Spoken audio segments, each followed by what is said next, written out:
Lord Huron has been a part of my life for about 2 years. In that time, I've wondered and pondered and thought about their music extensively. I have written 5 separate scripts and 1 unpublished article about the group and the stories they have composed. Their music enchants me, unlike any other band before or after it, creating songs that I can confidently say do not sound like anything I've ever heard before. That would be more than enough reason to be among some of my favorite musicians. However, Lord Huron has gone the country mile by adding a narrative that connects each album, and they weave together further their tales by incorporating multimedia elements that enrich and immerse the listener into the story and the music. They are absolutely my favorite band, hands down. For those of you who are coming in completely blind, Lord Huron is a 4+ person band formed by Ben Schneider back in 2010. Ben started working on Lord Huron as a solo project, releasing a few songs here and there. When he started doing tours, Ben needed some extra hands, so he asked a few of his childhood friends to come in and help, eventually bringing them on to be part of the band full-time. Currently, the band consists of Schneider, Mark Berry, Miguel Briseño, and Tom Renaud. As of right now, the quartet has released 3 albums along with a handful of singles and are currently doing live-streamed performances of reimagined versions of their own songs for the first 4 months of 2021. Of course, this isn't even covering any of their transmedia creations, but we'll get to that when we get there. For right now, we're going to be covering the first album created by Lord Huron, the story that it follows, and the characters that dream these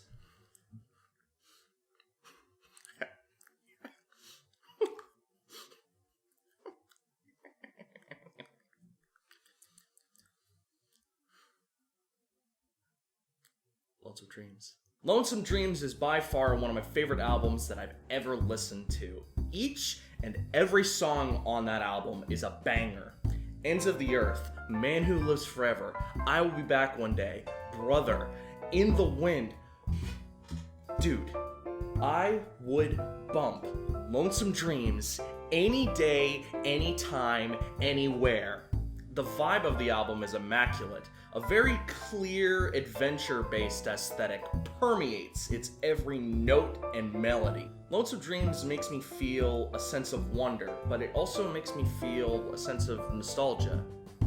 It makes me feel a longing for home, but it also makes me feel a longing for journeying into the great wide world. The format of Lonesome Dreams sort of demands a flowery tongue, so it's quite difficult for me to describe it in very concrete definitions, but I think that just makes it all the more beautiful. Now, in terms of the overarching narrative, Lonesome Dreams is the most disconnected album by far, because Lonesome Dreams is actually a book series written by a man named George Ranger Johnson that exists in the Lord Huron universe. So, just so you understand, the story that we're following is a story inside of a story inside of a story.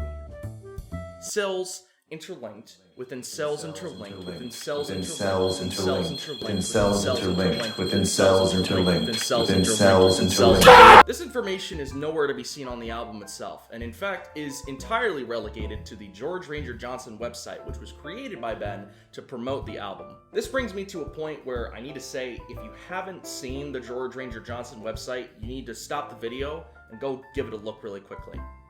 In fact, that brings me to a larger point that if you haven't listened to Lonesome Dreams, you specifically need to stop this video right now and go listen to Lonesome Dreams. I'm putting this barrier of entry here because 1, I am not going to be covering things that you learn on the album. If I sat here and explained every single little thing on the album that happens, and my theories, we would be here all day. Number 2, I'm telling you to go listen to Lonesome Dreams because I think I said it already, but I'm just going to say it again so you understand. It is one of my favorite albums that I have ever listened to. So, if you haven't read the George Ranger Johnson website, or you haven't listened to Lonesome Dreams, or you haven't done either of those things, then pause the video, go do that really quickly, and then come on back here. Okay? Okay, you're caught up? Awesome. If that was your first time listening to Lonesome Dreams, I really hope that you enjoyed it. I know I did. I'd like to preface that a lot of what I'm going to be talking about is pretty much 100% theoretical, because we're still not sure what exactly is happening in Lonesome Dreams, because a lot of things are just not outright said at all. So it's kind of up for people to theorize on what's going on. We're not even 100% sure on who is singing which song. I've gone back and forth on how to best explain what I think is happening, and I think the best way is to go album timeline wise, not only to make it easier on you and also to make it easier on me, but also because it best exemplifies my theory, which I like to call the theory of pairs, or pair theory. Pair theory is a theoretical device created by yours truly to point us in the right direction to not only who is singing which song, but also to when the song is taking place in the larger timeline. My theory is thus: I hypothesize that each song acts as a sort of call and response to one another. In other words, the first song in a pair acts as the foundation for the next song's meaning and place in the timeline, hence its moniker as a response. If you're at all confused, don't worry, it'll clear up as we go along. Okay, alright. I think I've prefaced pretty much everything. I think it's time that we get into what we're actually all here for. I want to say something. I want to tell you that if you need to go to the bathroom, you should go to the bathroom right now, because the rest of this video is going to be fairly fast-paced. Okay. Good to go? Okay, cool. First up, we have Ends of the Earth, where we are introduced to our picaresque protagonist, Huron. He is a Han Solo, Wild West type beat of a himbo who has a soft spot for the great wide world and the lady of his dreams, Helena. So after Ends of the Earth, which is our first call, we have our first response, Time to Run. This is the response to Ends of the Earth because it goes from Huron wanting, calling, to adventure. And then we have adventure responding to him, regardless of whether he wanted it to happen that way or not. Next up, we have the titular Lonesome Dreams, sung by Huron. Lonesome Dreams likely takes place a month or less after Huron skedaddles. The call here is Huron missing his girlfriend and realizing that his adventures mean nothing if he can't share it with somebody. The next song, which serves as the response to Huron's loneliness, is Ghost on the Shore, which, if you didn't already guess, is sung by Admiral Blackfoot, the pessimistic partner of Huron who is actually haunted by the for-real ghosts of his past. Huron and Blackfoot are now adventuring with each other. Next up in the album, we have another call, She Lit a Fire. The theory that this song is a flashback to Huron first meeting Helena is quite prevalent in the fan base, and here it's no different. If I were to hazard a guess, I'd say this happened sometime in his younger years or young adult years. After that, we have its response, I Will Be Back One Day, which is the perfect example of the call and response theory. First, we have the flashback to times of happiness and bliss, and right after that, we have the flash forward to current Huron, who not only misses his home, he misses his girl. From a time to where he first met her, he finds himself in a time where she is no longer by his side. After that, we have The Man Who Lives Forever, sung again by the spotlight hog known as Huron. This song is quite nebulous, as it could really go in any direction as to when it takes place. After applying pair theory, I've come to the conclusion that this song takes place soon after Huron first meets Helena. I absolutely believe this song is a flashback, and I'll get to why in a second. Next, we have Lullaby, which is sung by somebody who was not Huron for once.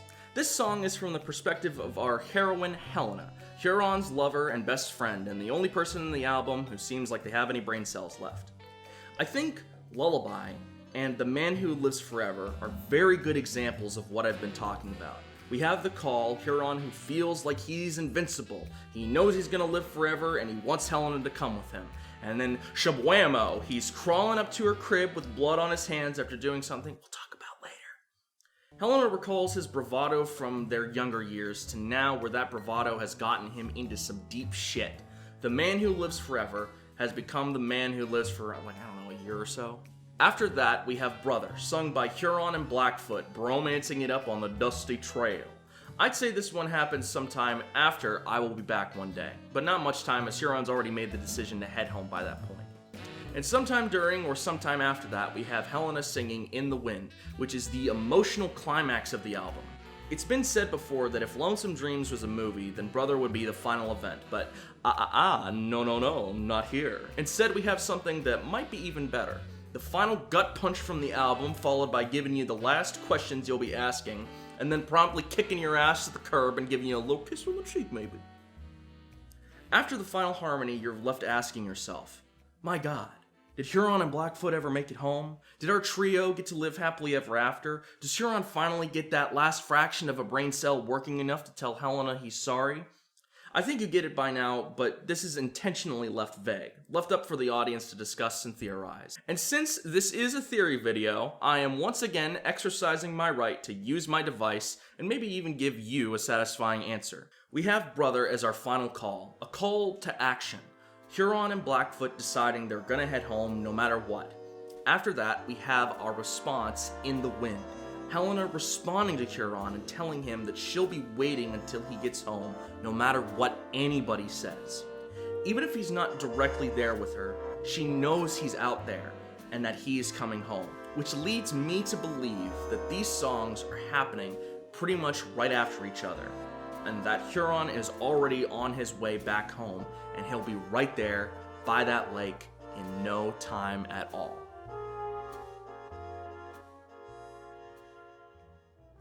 Now hold on a second there, students. We're not quite done just yet. The rest of this video is going to be discussing any of the bonus tracks that are on Lonesome Dreams, and also any theories that I have lingering up in my hamster wheel. I'd like to briefly talk about The Stranger, which is one of the bonus tracks on Lonesome Dreams. If you noticed in your cursory glance of the GRJ website, The Stranger is not listed as one of the books in his series. This is either because it has nothing to do with the album and is just a fun little thing, or it is an event that is not particularly important and was summed up in another song like Ghost on the Shore. For this song, I have two possible meanings. The first is that this could be the first meeting between Huron and Blackfoot. Huron crawls out of the ocean and gives Blackfoot a big ol' scare and they kiss or whatever.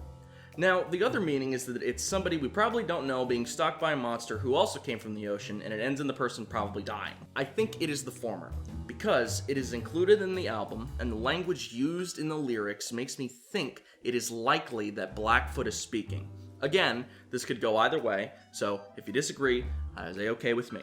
Now that we've covered pretty much everything else, let's move into something that I'm sure a lot of you have been wondering about. At this point, you should have caught on that the reason Huron is running is because he committed a crime that warrants his hanging by the law. And if you've been paying attention, you probably noticed that we never really heard what he actually did. This question is not answered on the website or even in the album, although it is heavily implied that Huron fought and killed somebody. Whether that was intentional or unintentional is unclear. My theory is that he intentionally killed somebody, and not just anybody. Somebody that has something to do with Helena. This section of the video is called Why I Think Huron Murdered a Cuck. I will begin this section by introducing a little bitty I've been keeping up my sleeve. A little song that is indeed on the GRJ website and is a bonus track on the album and only fairly recently became available to listen to. That song is Setting Sun. Setting Sun was released as a bonus track on the Lonesome Dreams album and only fairly recently became available on Spotify to listen to. Now some of you might be asking, why is this song in particular so important? I think the singer of this song is Helena's now dead husband, killed by Huron, so Huron and Helena could be together forever. My theory is that Huron and Helena have been doing the whoop-whoop behind this virgin's back the entire time. Helena was likely forced into the marriage because this is 1800 times, so that was still a thing, and because of that, she couldn't marry our alpha male, Huron. The husband finds out about it, sings the song, and then tries to take out Huron because he's been turned into a cuck. So Huron takes matters into his own hands and kills the dude first, rather than dueling it out.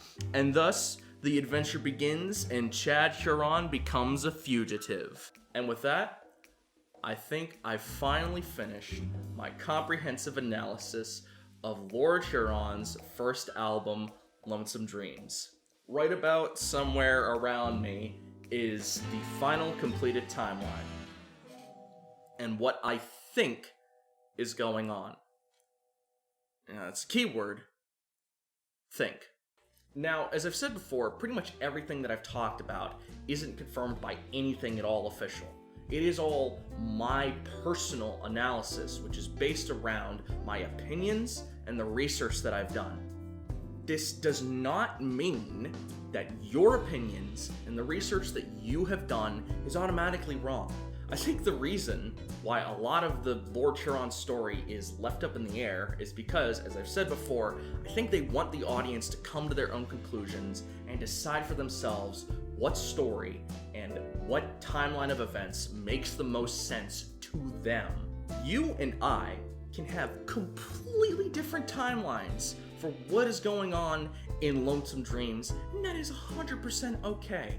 One of my friends thinks that Setting Sun is sung by a prior version of Huron, rather than being sung by an entirely separate character, and they could be 100% right. My reasoning and my thought process makes sense to me, and if it doesn't make sense to you, that is okay. We do not have to agree. But I thought that putting my research and my opinions out could give a good baseline for those of you who are just starting out with the Lord Huron universe or really have no idea where to go. I do not want to be the lore keeper of the Lord Huron universe. I would much rather be a helpful sign on the road that points someone in a direction, and they can choose to ignore that sign if they want. And that is A-OK.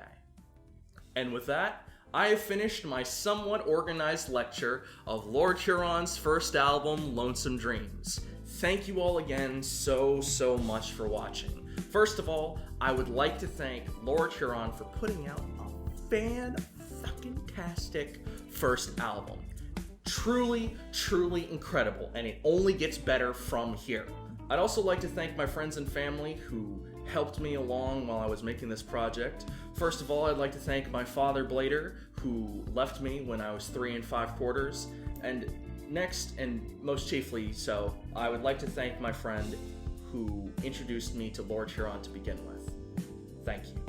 Thank you very much. And I would like to thank Google Docs for holding the, and I quote, 25 pages and 11,810 words used to make up the 5 separate scripts of this project. Thank you all again for watching. Leave a comment. Tell me what you think. I always love to hear what people have to say about the album or something that I cover. Leave a like. Maybe even consider subscribing. I'm doing new videos every single week, and next week is going to be no different, and neither was this week.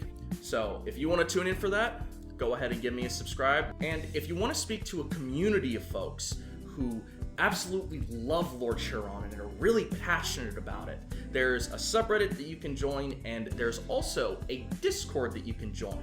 I will provide a join link in the description below. It's full of a lot of nice people. I've been there for a long time. They're all really swell. Thank you again so much for watching, and I'll see you next week. Yes!